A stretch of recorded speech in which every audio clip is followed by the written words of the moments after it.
The higher we soar, the smaller we appear to those who cannot fly. Have you ever noticed how the moment you start growing, changing, or just being yourself, people suddenly find a reason to judge you? It's like the louder you shine, the more some folks squint just to see you clearly. They don't say it's about you, because it's not. It's about their own insecurities, their fears, and the limits they can't break. The truth, when you start soaring, whether in confidence, success, or mindset, you look smaller to those who haven't taken off yet. Nietzsche nailed it when he said, "The higher we soar, the smaller we appear to those who cannot fly." This video is for anyone who's tired of being weighed down by other people's opinions and ready to understand why those judgments say more about them than about you. Nietzsche's quote cuts deep into the way people judge others. When you rise, whether in success, confidence, or authenticity, you challenge those stuck in comfort zones. Their judgments are not really about you. They reveal their own fear of change and weakness. Nietzsche's expertise lies in exposing this harsh truth. Most criticism comes from a place of insecurity and resentment. Understanding this helps you stop taking judgment personally and start focusing on your own flight. It's the first step to breaking free from the noise. As an example, look at Elon Musk, a man who's revolutionized industries but has always been under fire. From early days at PayPal to space and Tesla, Musk faced relentless criticism. People called him reckless, arrogant, even crazy for dreaming big. But here's the truth. Most of that judgment came from people afraid to think beyond their small boxes. They saw his bold vision as a threat to their comfort. Musk's story proves Nietzsche's point. The higher you soar, the smaller you appear to those who can't fly. Yet, despite the harsh voices, Musk kept climbing, driven by purpose, not approval. His journey shows how judgment reflects others' limits, not your worth. Welcome to Friedrich Nietzsche, where we dive deep into the truths that shake your soul and free your mind. Today's topic hits home for anyone who's ever felt the sting of judgment. Those 5 people who judge you harshly, often without understanding you at all. Why do their opinions feel so heavy? Because, as Nietzsche reveals, their criticism isn't about you. It's about their own fears and limitations. Most people struggle with being authentic because the world rewards conformity and punishes those who stand out. You might feel pressured to hide your dreams, silence your voice, or shrink your light just to fit in. But what if you understood judgment as a mirror reflecting their insecurities, not your failures? What if you could break free from the noise and soar on your own terms? In this video, we'll explore 5 powerful pillars, truths that reveal why people judge and how you can rise above their smallness. From understanding human nature to embracing your will to power, this journey will challenge everything you thought about criticism and self-worth. Let's begin this transformative path together. Number 1. The mirror of projection. What people say reflects their own inner war.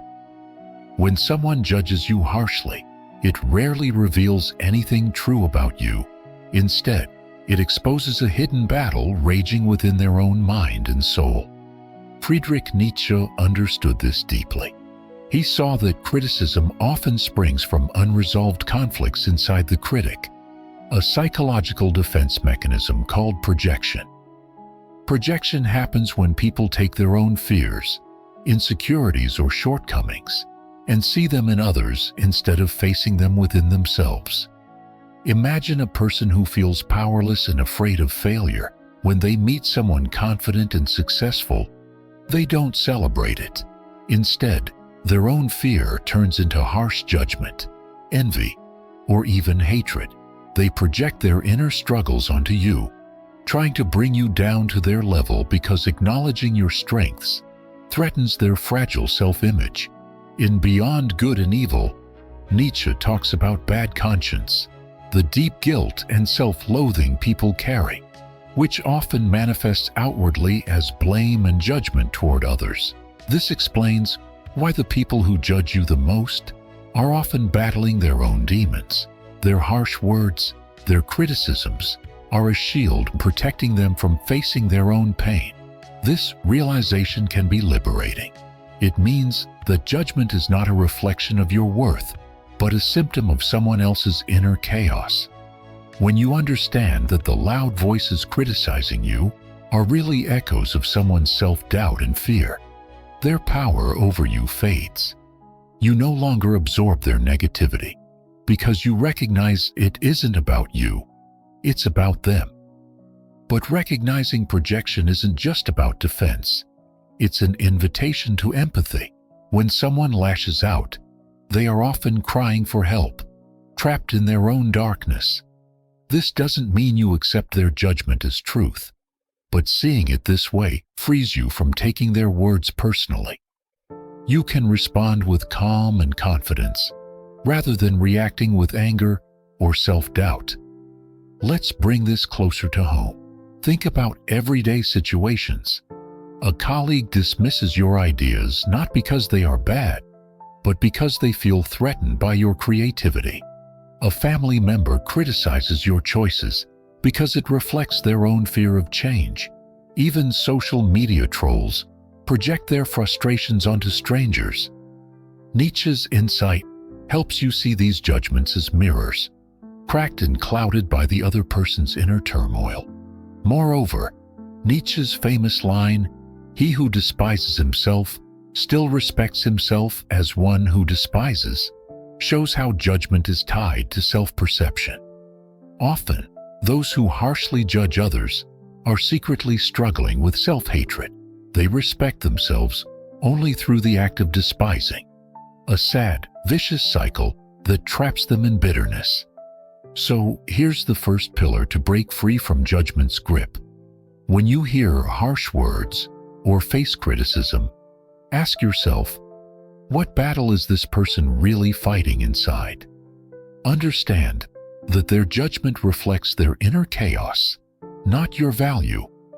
This awareness weakens the power of judgment over you and strengthens your ability to soar.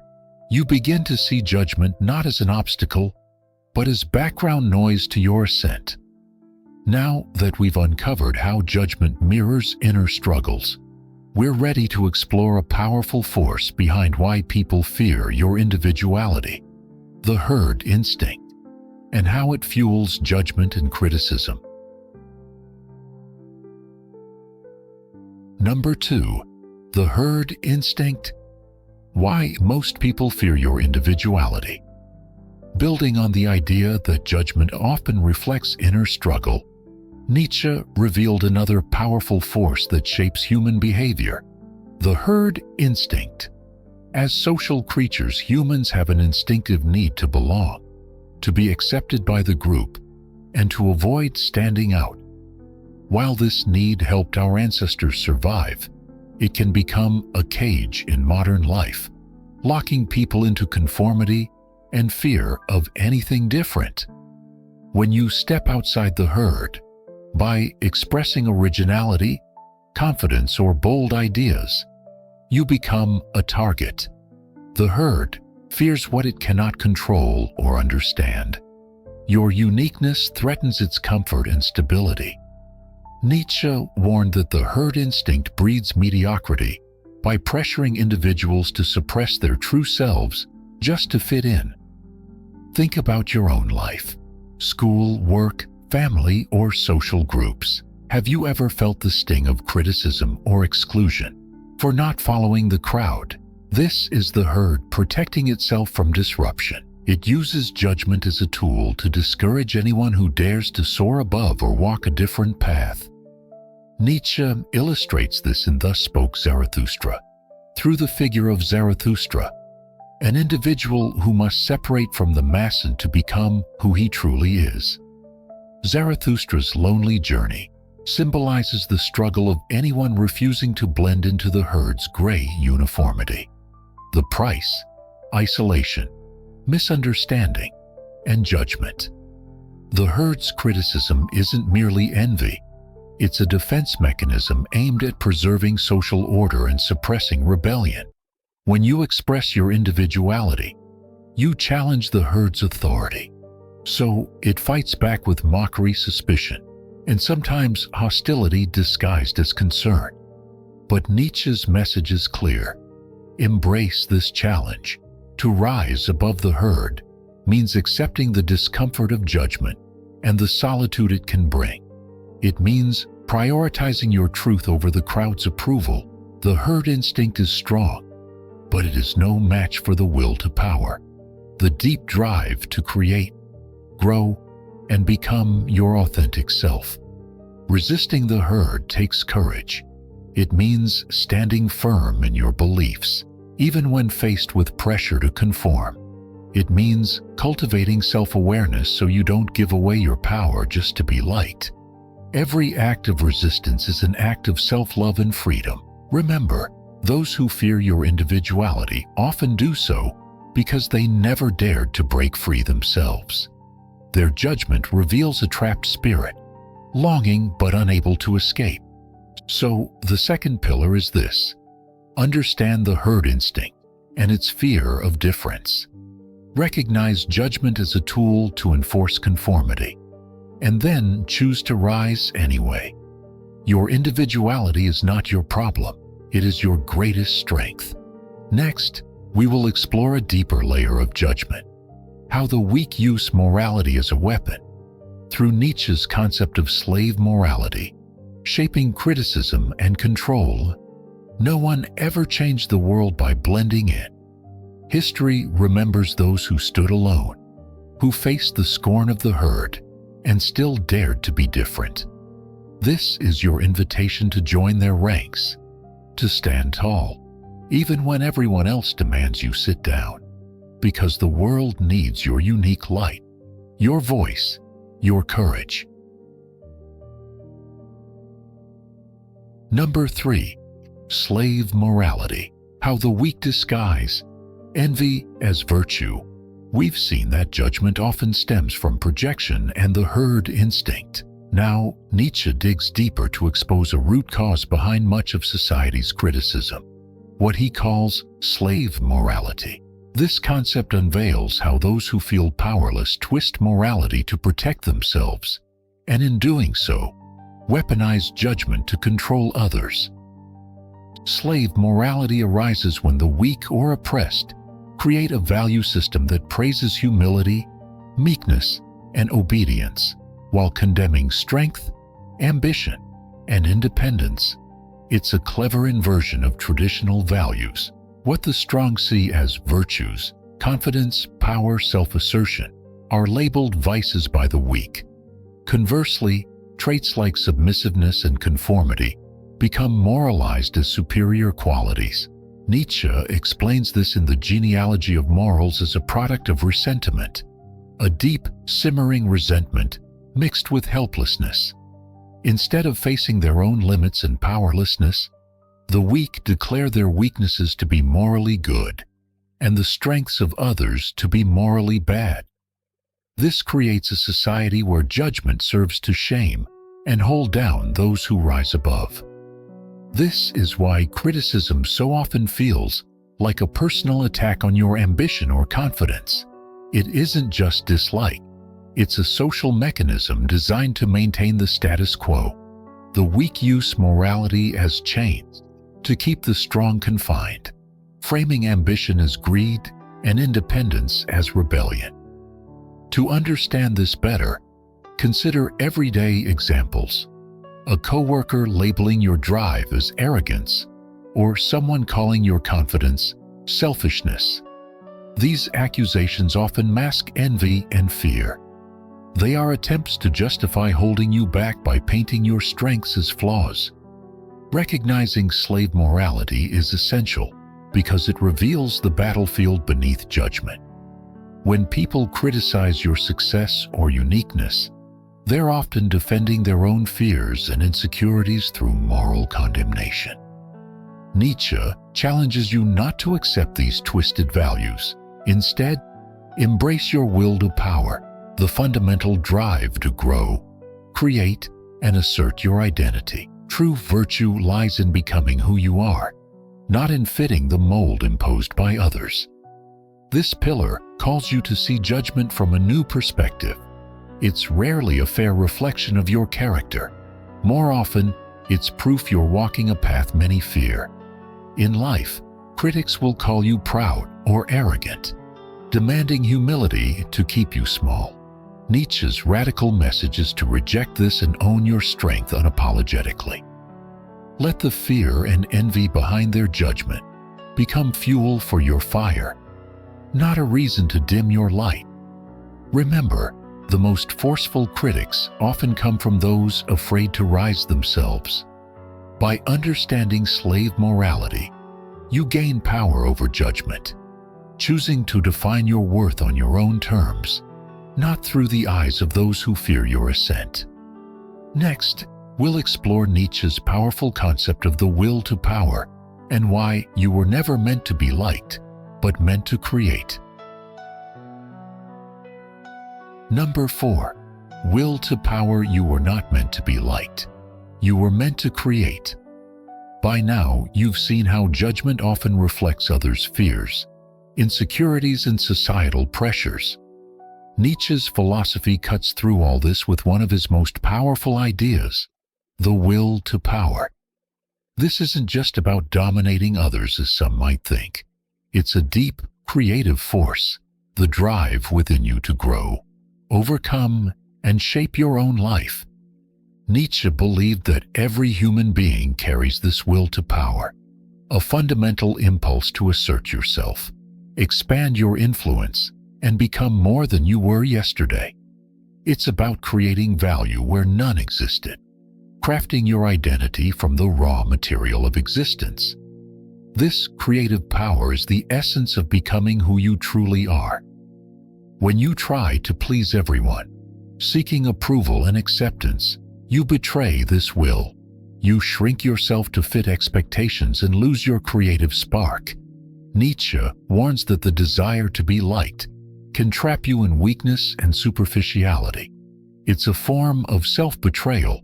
Instead, embrace your will to power.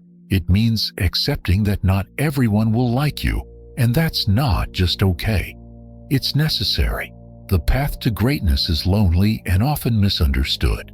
The world's most influential creators, leaders, and thinkers were rarely popular in their time.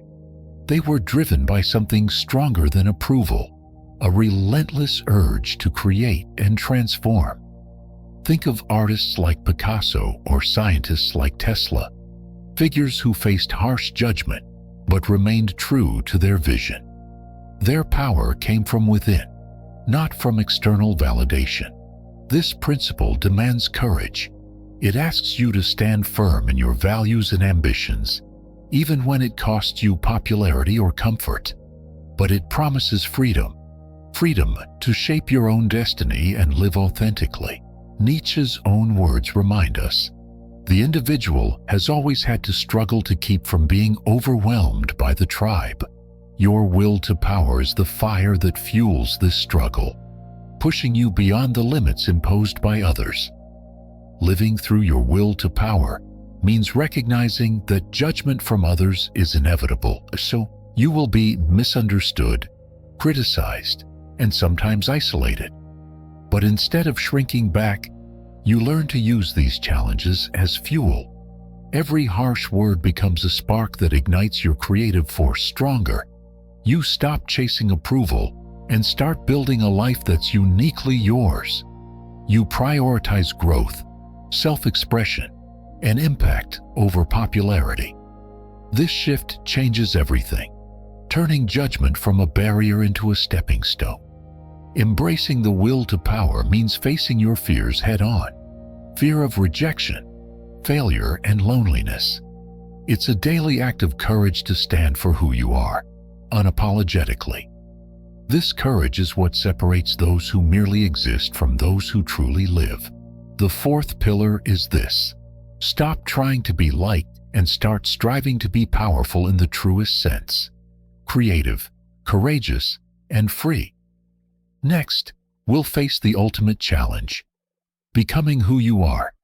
The courage to stand alone and embrace your full self. Number 5. Becoming who you are. The courage to stand alone. We've journeyed through understanding judgment as projection, the herd instinct, slave morality, and embracing the will to power. Now comes Nietzsche's ultimate challenge: the call to become who you truly are. Becoming yourself isn't easy. It demands the courage to stand alone, to face judgment, loneliness, and doubt without turning back. Nietzsche saw this as the highest form of freedom and self-realization, the breaking of all chains that bind you to others' expectations and the comfort of conformity. In Thus Spoke Zarathustra, Nietzsche's hero embraces solitude and rejects the herd to forge his own path. This image isn't about isolation for its own sake. It's about the bravery to walk a path few dare follow.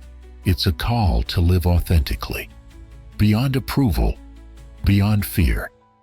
To become who you are means shedding masks you've worn to please others. It means accepting your flaws and strengths, your light and your darkness.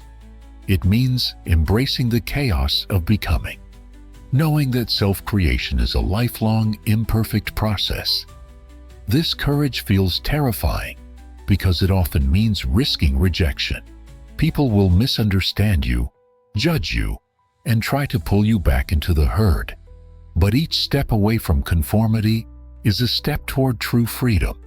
Nietzsche challenges us to see this struggle not as a curse, but as a sacred rite of passage. The pain of standing alone is the pain of growth, the breaking open of old shells so new wings can emerge. When you embrace this courage, judgment loses its power. You no longer seek validation outside yourself because you've become your own standard. Your life becomes a work of art, crafted by your own hand. Remember Nietzsche's words: become who you are. This isn't a command to perfection, but an invitation to authenticity, to bold self-expression, to living with fierce honesty. So, the final pillar is clear: dare to stand alone, to embrace your full self without apology. This is the true freedom Nietzsche envisioned, the freedom to soar beyond judgment, beyond the herd, beyond limitation. The courage to stand alone means choosing yourself, even when it's uncomfortable. It means trusting your inner voice over the noise of the crowd. This trust is revolutionary because it breaks the cycle of seeking external approval that traps so many. Consider this: every great thinker, artist, or leader who changed the world faced isolation before impact. Their ability to stand alone gave them the clarity to build something new and lasting. It's in those moments of solitude that your unique vision takes shape, unhindered by fear of judgment. You don't need permission to be yourself. No one's approval can define your worth. The power to become lies within you, waiting for the moment you stop shrinking and start shining. This path is not for the faint-hearted. It demands resilience, patience, and faith in your own journey. But the reward is incomparable: authentic freedom and the joy of living fully on your own terms. So, take this step today. Embrace the courage to stand alone. Let judgment roll off like water on stone. Your true self is ready to emerge, bold, unbreakable, and soaring. Transformation arc, the journey. Imagine what happens when you finally grasp these pillars and live by them. Judgment no longer cuts like a knife. Instead, It becomes background noise, a dull hum fading into the distance as you rise above it. Your life begins to shift. You wake up feeling lighter, no longer carrying the weight of others' opinions. Every harsh word you once feared turns into fuel that sharpens your focus. Instead of shrinking away, you stand taller, grounded in the knowledge that judgment reflects others, not you. Your relationships change too. You attract people who see your true self, those who don't demand masks or pretense. The loneliness you once feared transforms into powerful solitude, a space for deep growth and creativity. This transformation isn't instant. It's a slow, often painful unfolding, a rebirth. You shed layers of fear, doubt, and false expectations. You become an artist of your own life, sculpting your path with intention and courage. Like a phoenix rising from ashes, your spirit ignites. You no longer wait for permission to be yourself. You create boldly, live authentically, and inspire others simply by existing in your truth. This is the journey Nietzsche envisioned.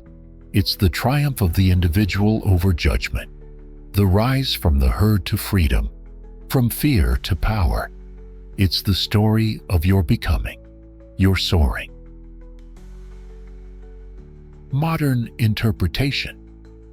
So, what does all this philosophy mean for you right now? It means this: start living by your own rules today. Stop letting the fear of judgment dictate your choices. Recognize when criticism is projection or herd fear, and don't absorb it. Take bold steps toward your goals, even if others don't understand or approve. Surround yourself with people who support your true self. Practice daily affirmations that reinforce your worth and power. Remember, being liked is not the goal. Being real is. Your value comes from your courage to create, to stand alone when necessary, and to keep moving forward despite fear. Every judgment you face is an invitation to rise stronger. Use it as a test of your will, not a reason to retreat. The power is in your hands. Own it, live it, become the force that no judgment can touch. Remember this: become who you are. Nietzsche's words aren't just advice. They're a call to freedom. No judgment can define you unless you allow it. Stand firm, embrace your journey, and soar beyond the noise. Your true power lies in your courage to be unapologetically yourself. If this video taught you something valuable, please like it, subscribe to Friedrich Nietzsche, and share it with your friends and family, especially those who might be struggling with judgment or self-doubt. Together, we can help more people rise above and live free. The world is waiting for you to rise.